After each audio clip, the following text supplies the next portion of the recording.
Meet Mike Wilson in Wales and me, Harmony Gates, in California in Mondays with Mike. Drop in on our wise, warm, spontaneous discussions where we explore the deep stuff of life, revealing the wisdom, insight, and truth that lives in us. Discover resources for living and sharing your fullest aliveness and for enhancing your capacity for safe, comfortable, emotionally connected relating. In this episode, Mike and I have a pretty clear focus for today's discussion. Starting with a short video recap from an earlier talk we shared, the subject on the table is living in community, both in the broader sense and in the case of creating and living in intentional communities.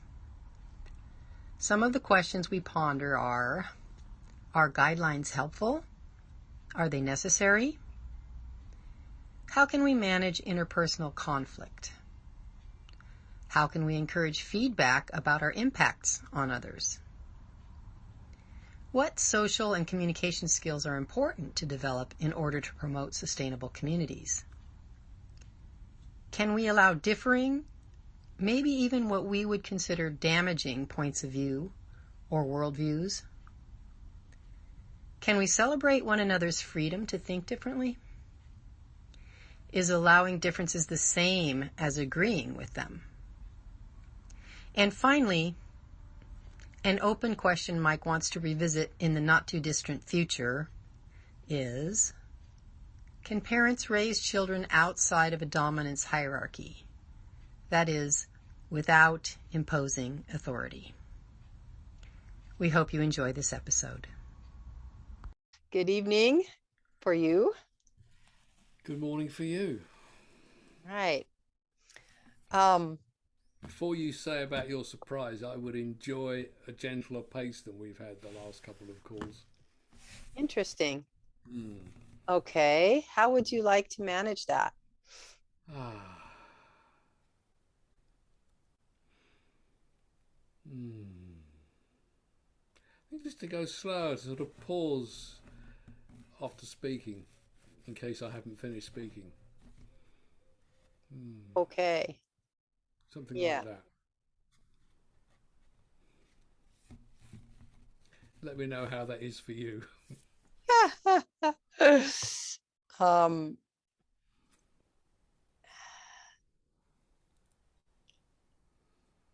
It almost makes me wordless. Almost. Yeah, well, I mean, I love the suggestion and I'm happy to accommodate. And I even know how. Good. And I noticed when you mentioned it and I asked for you to, how would you like to manage it? I went so deeply into kind of a meditative state that I could have spent an hour there, not That sounds saying nice. anything. Yeah, just like, okay, let's just. I just love meeting with you, and we could do a whole hour of quiet, and that would be delightful. However, for today, I was kind of accidentally reviewing one of our talks from a couple of weeks ago. And at the end, we actually came up with a topic together. So I was fascinated watching and thought, oh, maybe I could screen share that little 5 minutes or 3 minutes of talk as a lead in for like a subject for today. And I was wondering if that might. Interesting idea. Yeah.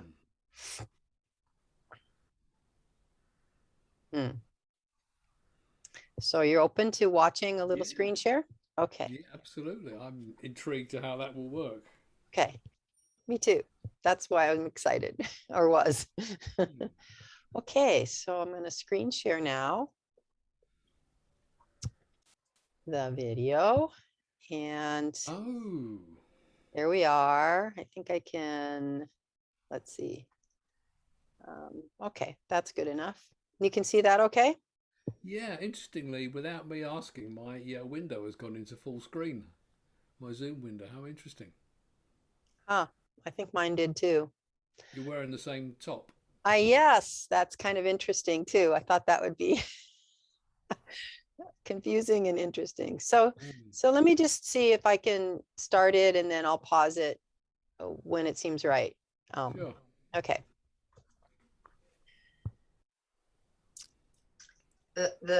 The focus I wanted to have today, which I never got to, but it came in sort of through the edges, is this idea of community. You know, when you talked about um, Fox and then Mickey and then these other people, it seems like you're engaged, involved, part of a participant in a kind of community. It's an NVC based community. Perhaps it's larger than that. And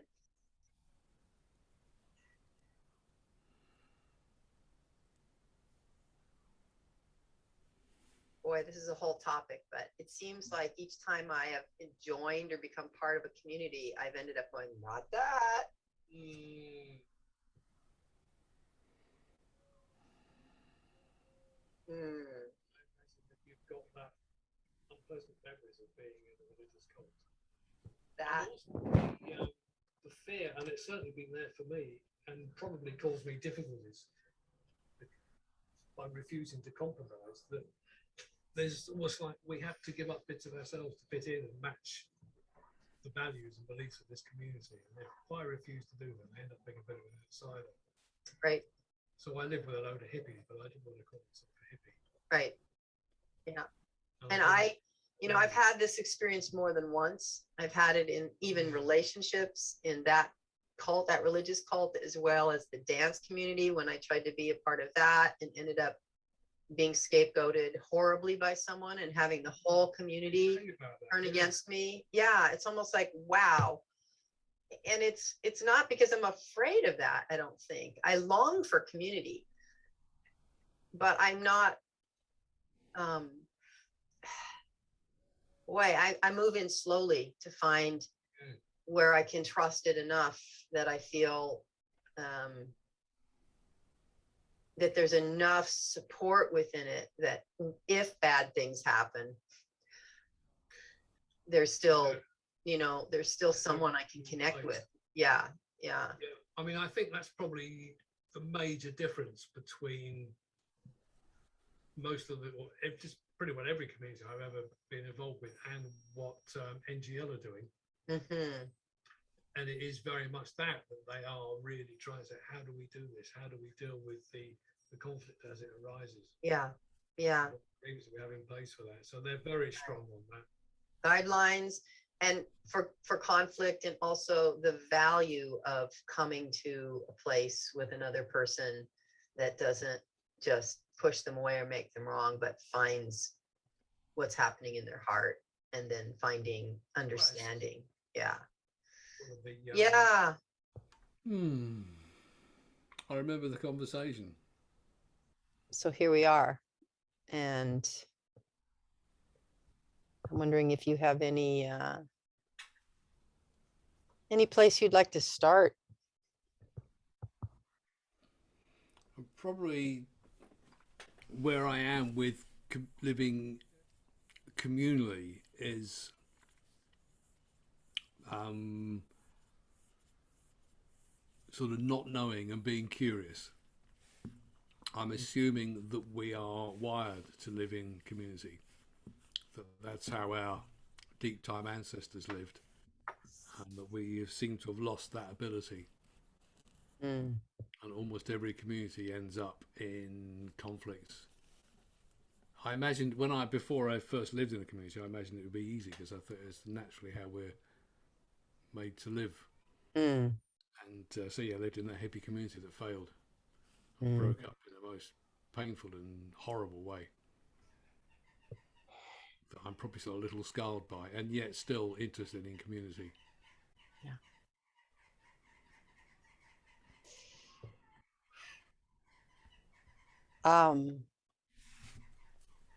I have a sort of a deep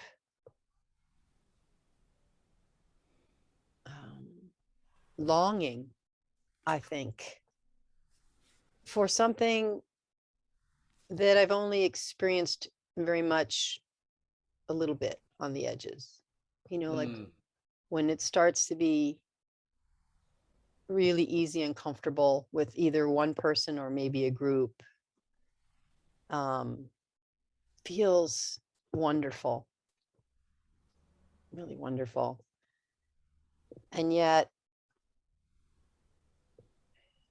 so many times, tension comes up, and it seems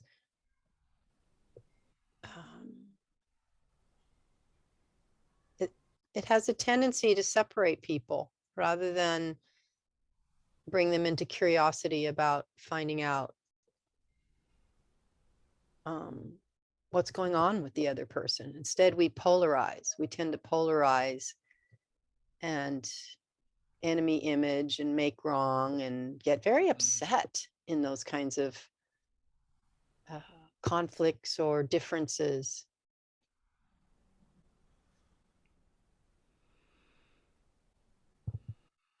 I've been in a couple, maybe 2 or 3 fairly recent encounters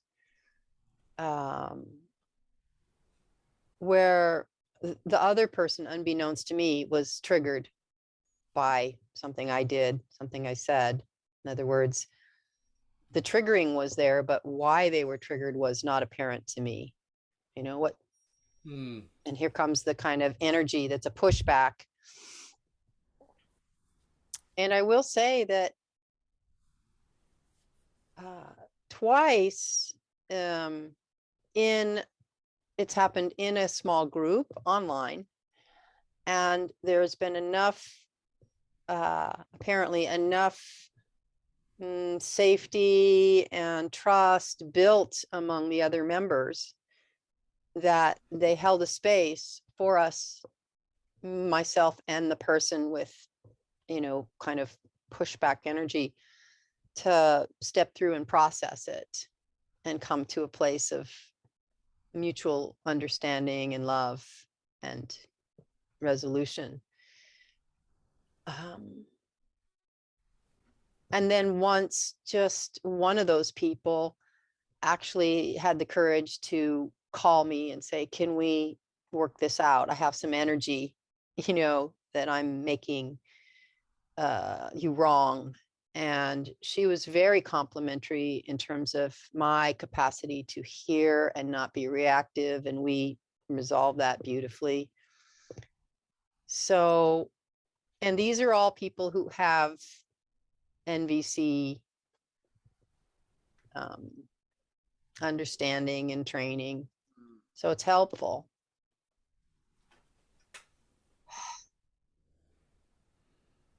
And I don't know what more to say. I guess I could say that I think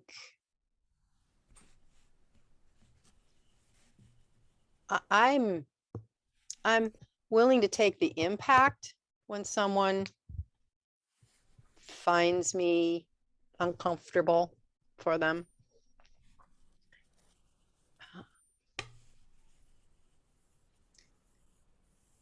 When I also have kind of an agreement that that they would be willing also to stay in the engagement to a place of resolution rather than, scapegoat me or enemy image make me wrong and leave. Yeah.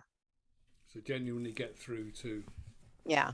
Because there's no guarantee that we will always get through to resolution, but to at least try until it appears genuinely hopeless. Right.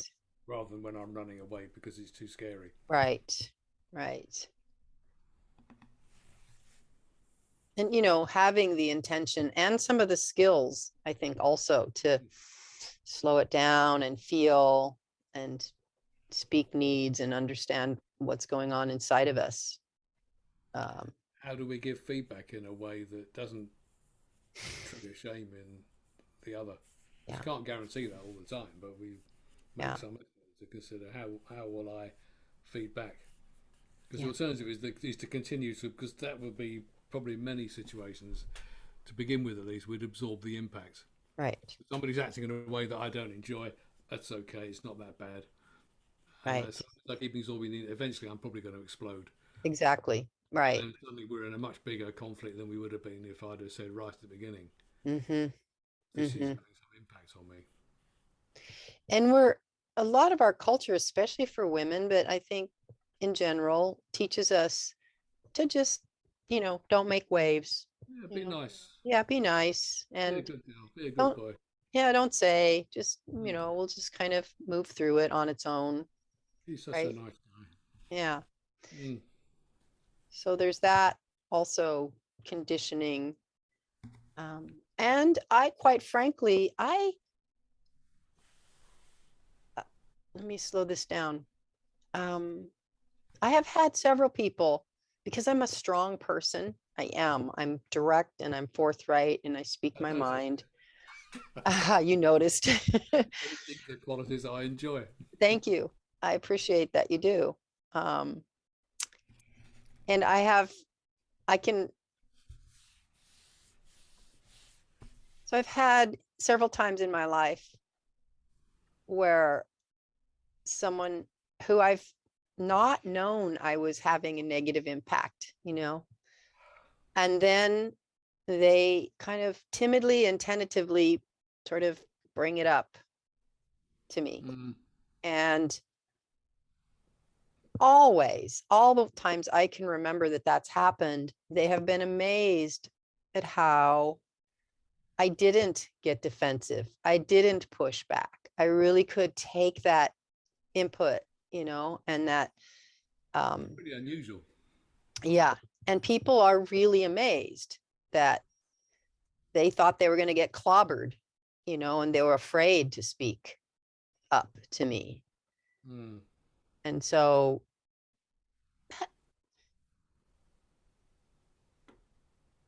I guess I'm proud of the fact that when they did, I was very available. But it's also sad that being strong and direct perhaps also, has the impact for others of intimidating them in some way, like making it harder for them to I give can't me. remember if you were there. There was one of the women in our little social gathering last Tuesday who was saying she was a bit shocked to discover that some people are scared of her because she's willing to speak out quite clearly and freely about the impacts of the way Yeah. one of the courses she was doing, the Yeah. impact that was having on her. Yeah. I don't remember who that was, but I wasn't going to mention names as this that's might good. I'm glad you didn't. And Mm. maybe there's a peripheral way you can. But what comes up for me when you say that is just, I think it can be helpful when to for others. So there's a group of us, 6 or 7, and there's tension, and then between me and someone. And since I'm a very strong and direct person, for the other witnesses to see how I handle it in this generous, open kind of way can help them then trust their own, to take that step because they've seen already. You're modeling something that works. That Yeah. And seeing that I'm not, it's like, oh, maybe harmony, so that's an important piece. And if we're in community more, right? I think this is harder if it's just 2 people isolated having this, then nobody really else sees it and can um, not only see that it's possible to resolve things this way. So there's like a demonstration. We get to see it, so we see it's possible. Um, These are probably vital skills in a successful community. yeah, yeah. And even if people don't, is if a few people have the skills and they're transparent, it happens in community where others can see it and learn it. That's kind of um, a way to learn, right? To see it being happening rather than learning it from a book or a set of theories or whatnot. Most people are going to find real life experience far more valuable than Yeah, ordinary teaching. yeah, yeah.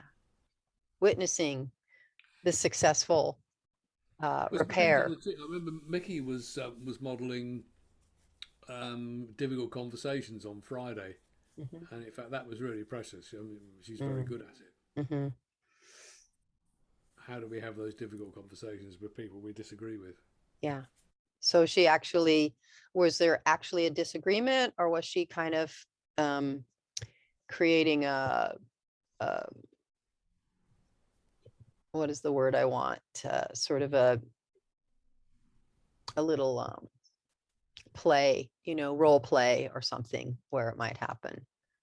Do you remember? It began because somebody brought to the meeting their distress at how a conversation had developed between a group of people where some were vaccinated and some were strongly against being vaccinated. And disrespectful words were exchanged, and I think somebody was quite shocked for that experience to happen in amongst NVC people So it happened within an NVC setting. in an NVC setting. Yeah, Ow. Ow. Right. I have found it's quite difficult the more passion I have around a subject, to just wind my passion back down and uh, listen for another person's point of view rather than listen um, in some kind of personal way, like, how does this affect me? Right. But just mm. hear the other person. Um, I found it quite a frightening prospect at times. It's almost as though if I allow, there's almost a sense of being that it is dangerous to me to allow someone to express their opinion that strongly disagrees with mine. It's an mm, experience. So to step back and say, well, okay, even if I have that fear, can I live with that fear yeah. Yeah. The and fear. and hear them anyway?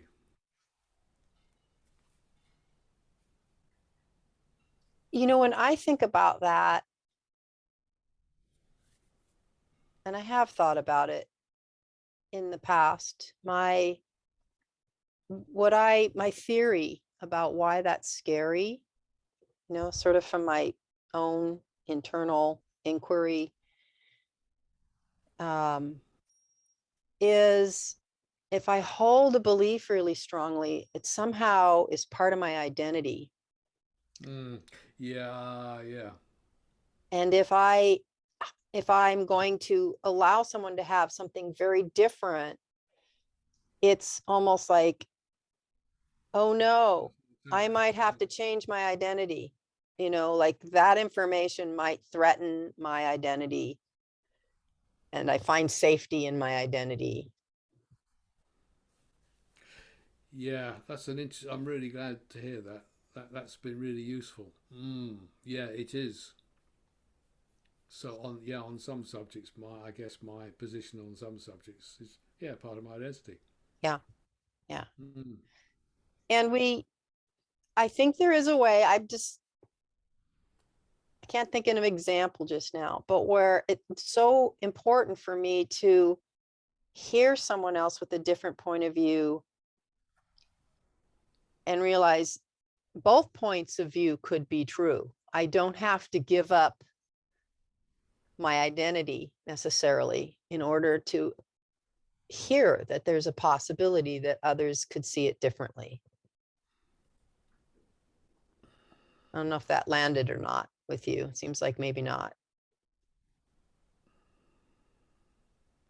Yeah, I would say there are some issues where I would not be willing to acknowledge that the other person may also be correct. I'd be not willing to acknowledge that they're allowed that worldview that leads them to that opinion. I had this experience in a practice group where I was, in fact, the trainer who leads the group was complaining about something I posted on Facebook back in the days when I had a Facebook account, and asked whether I would respect their opinion, their opposite opinion. And I said, well, where do I draw the line if I accept opposite opinion? Do I accept the opinion of a radical Muslim who thinks adultery should be stoned to death? Or where should I draw the line? So, no, I don't necessarily accept opinions I strongly disagree with. Yeah.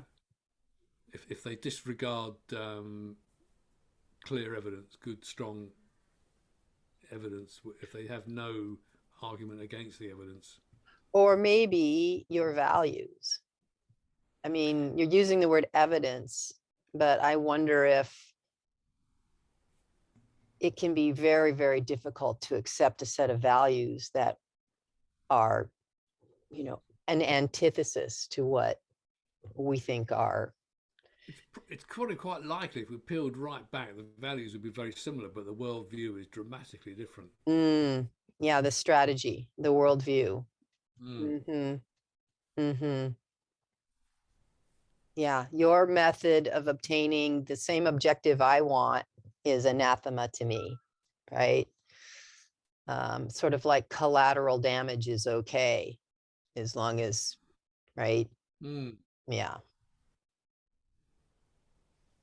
Yeah.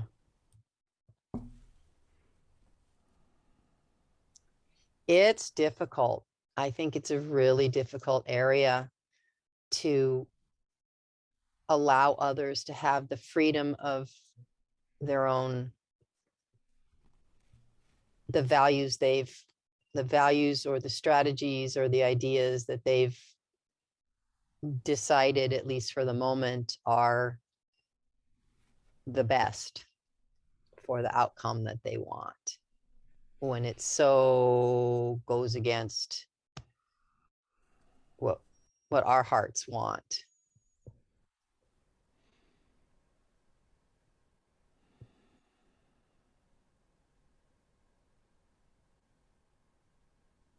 Mm. And it's very likely that with if we took the time, somebody I strongly disagree with about, say, approaches to maintaining health or increasing the chances of keeping good health, Yeah. we would come back to the same values, the same needs. We would say we value good health, we value Right. care Right. for ourselves and our community. Right. And somehow some people arrive at that, therefore I won't have the vaccine. And some people will say, well, of Therefore I course I'm will. having the vaccine. Yeah. I think Mm. that on point, really on point. I'd say both sides want us to feel safe from, this kind of infection and Potentially lethal care for disease. each other and Yeah. right for the whole of humanity. And so it stops looking so sort of polarized and selfish, the choices people make. Instead, so you truly believe this is the solution and I truly believe this, and yet we both want to feel safe, Mm. and healthy, and that others are considerate of our own need to feel safe and healthy. right? There's room. I want to share a sentence that I found really um, impactful and meaningful for me. It's a very short phrase. The phrase is loving you, living your choices. Hmm.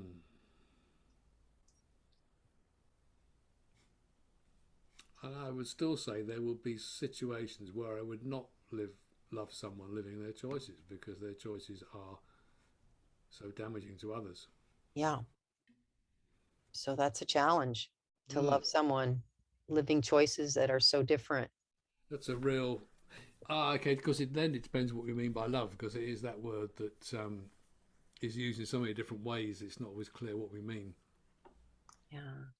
Um, I mean, how do we love people in the Taliban who are forbidding girls from going to school? How, And and really to look at that right at the surface, they're forbidding girls from going to school. So that seems really to us who want to honor and respect women's rights and their ability to grow and be educated and live their fullest capacity. So, going deeper, why are they limiting girls? What is underneath that they end up or conclude that that is the strategy for what? And it's what we think on the surface may not be what it is at all. yeah, I mean, I wouldn't like to even to guess. I might be, if it was offered the opportunity to have a conversation with somebody with those views, I might be willing to hold the conversation. But I wouldn't be. I mean, it seems so alien to my culture and my values that I wouldn't like to guess. I wouldn't. I mean, I could guess because I'm familiar with um, uh, fundamental Christianity, some of Mm-hmm. it, which Yeah. kind of says women are supposed to be this and men are supposed to be this. And when they do that, then things happen well for the world, at some really basic level. And then there are what we would call these heavy restrictions on people. And yet, the people that are immersed in that belief system willingly like celebrate those limitations because they believe that by living that way, it's better for everyone in some Mm. way. And, you know, I think, again, that's if we took someone like that and exposed them to a broader point of view, perhaps their beliefs and strategies might change. And yet, to be open minded enough to hear something different is also the big challenge at the outset. The religious cult I was in, it was um, self-referent. So only so much information was allowed to Mm. the participants.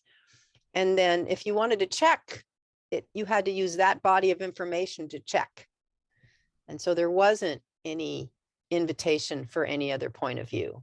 There's no real scholarship. And no, yeah, no exposure, no invitation. So it's Mm. very much control because I think there is this assumption that if you can control it, this is like fascism, if you can control enough, then people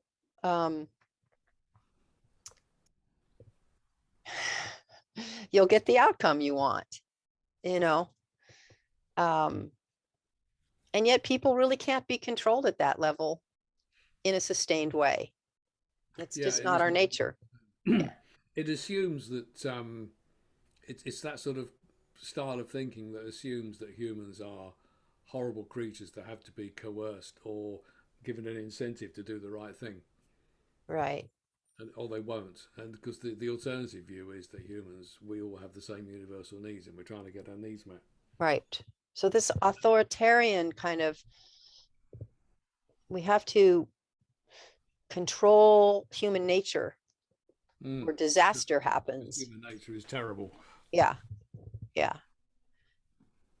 And, you know, I mean, at some level, that happens right in childhood, where we have, if we have authoritarian parents that are telling the child who they are and how to live, and that enables the parent to have some sense of control, I think, because otherwise it's very chaotic to raise a child who is a free spirit. You know, it could be. I've watched it. It's pretty. Those hippies, they kind of raised pretty free spirits, and it was pretty exciting. Yeah. I mean, Pretty surprising. eh, Surprising how intelligent they were at such a young age, because they hadn't had precisely, much of them beaten out of themselves. precisely. You know, so much capacity is there if we. But yeah, they could also be little shits, so it'd be very easy to say, yeah, human nature is terrible. Just look Yeah. at this I'm family. at, you know, and if the adult, if the adult doesn't know how to create a boundary actually without, you know, making the child wrong, but saying, I got to have this, that's it, you know. How to make a boundary without making them wrong? That's an interesting thought. Yeah. Without making them ashamed of some part of themselves that has to be discarded if they want to belong. Well, it's like, you need this and I need this. So how do we find a way that we can both get our needs met? That's an interesting. I'm going to have to think about that now, and I won't have an answer very quickly, or possibly ever. Yeah. How do we raise a child outside of patriarchy? If we don't have a dominance hierarchy, how do we raise our children? Yeah. So on the one hand, they can function within civilization, and on the other hand, they can be whole. They haven't had to discard parts of themselves to be allowed to live, to fit in. But we'll still love them and care for them. What comes to mind is Alan Watts, who, for some reason, this idea of being able to hold both, that we're free to act and we're in this game, the game of life as it's situated now with capitalism and, you know, with all the things and all the patriarchy and the hierarchy. And so we don't actually lose, even if we choose something that strategically works within the game, we don't lose the idea that we are choosing because we know what the game is. And so we know we're playing the game rather than thinking the game is real life. Exactly. This isn't how the world really is. Right. But it's how, you know, it's how this game is played. Yeah. Because one of the things that that didn't happen in that hippie community was they didn't teach the kids any table manners. Right. And I said, you know, I would actually quite like to teach them some table manners, because it's not vital to survival, but one day they might get invited to various places outside of this hippie community. Exactly. And if they get it wrong, if they get the manners wrong, they're going to be thought of as animals, as rejects. Exactly. And it was quite funny actually, because I was trying to teach some table manners. I said, because there were a lot of kids. There was sitting at the table. There might have been us 3 adults and 5 kids. And I said, okay, so we're going to serve the food, and no one's going to start eating until everyone's got some food in front of them. So, and I began, and you could see this was going to be hard, but we were making some progress. And then one evening, I was serving up sort of pasta, and I made the tomato sauce. I was serving up pasta and sauce, and down the end of the table is their mother, and she's got her face down like shuffling food. Oh God! Never mind teaching the kids some table manners. I've got to start with the parents. Right. We have to model what it is. You know, so they are, like you were from the example you were saying. These are some of the rules of the game. Is that it is good manners when eating in community that we don't begin to eat until everybody's got some food in front of them. Right. And that establishes a certain kind of a guideline that we agree on. And you don't have to do it, but you'll be well received by your companions if you do. And if you do know how, then you have a choice. If you've never even learned that way of playing the game, then you don't have access to it when you need it. Yeah. when it serves you. Yeah. That's an interesting thought. I'm really appreciating that. Well, thank you. So let's wind up with a few appreciations. Yeah. And let's take a pause first, maybe, so we can. A bell? A bowl? Yeah, a bell would be a bell, a bowl.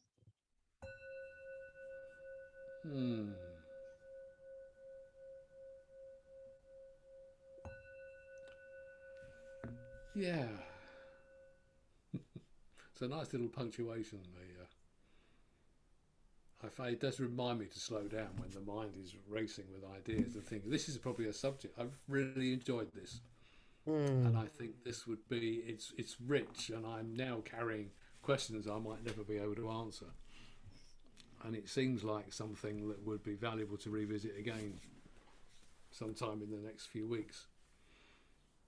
Not Awesome. necessarily at our next meeting, but sometime in the future. So where do we go from here? Yeah. Have we had any thoughts about the questions we were taking for Right. this conversation? Yeah. So I really appreciate you bringing the suggestion. I'm very glad that we did that. So thank you. You're welcome. You're welcome. I'm feeling really pleased and joyful. I'm really glad to hear that this was rich for you, and that you don't have answers, and that you're kind of curious and excited about what might come. That's what I'm hearing from you. I'm delighted that just the way that I brought the screen share of the little clip that brought us into this discussion seemed like it worked in a way. Not that I knew an outcome, but it kind of opened up an area. And yeah. So, and I'm delighted that you would like to pursue this, when it feels like there's something to bring to the table on it. It was I love the depth and yeah, the wondering and the kind of conjecturing. And I'm curious, it seems that my pacing worked better for you today. Yeah. Definitely. Yeah.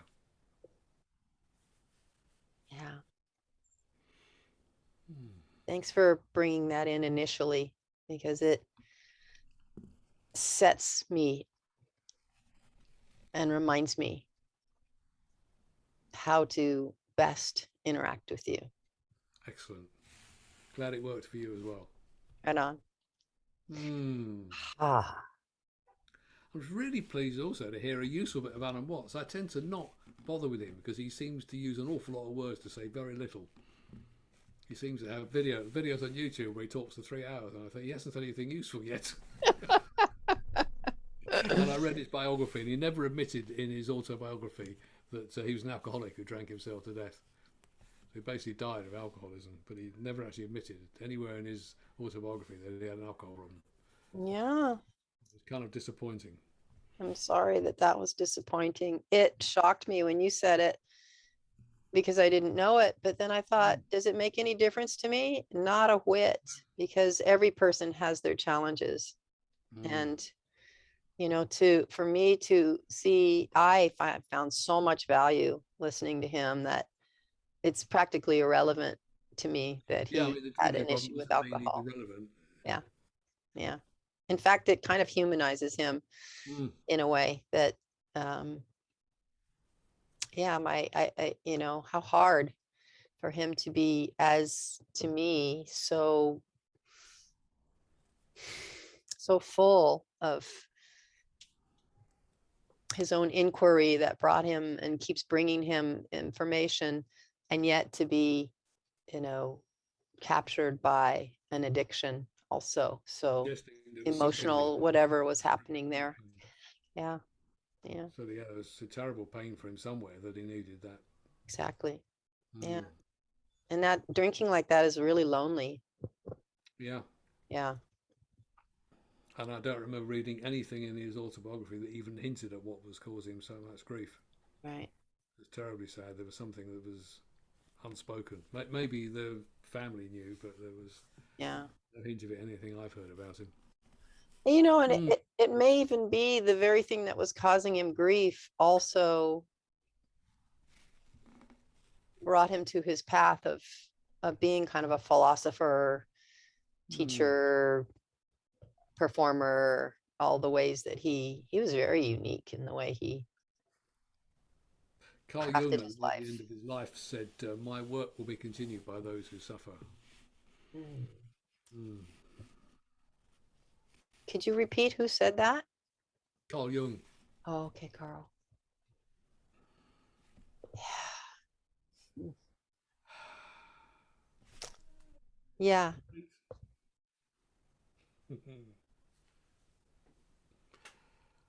All right. I will see you. I'm not sure when I'm going to see you. Actually, I'm going to see you sometime. Tomorrow, maybe. Thank you for spending this time with us. If you liked this podcast, please click the like button and subscribe to the channel to stay with us. And tell us what you thought of this episode. We love to read your thoughts in the comments section.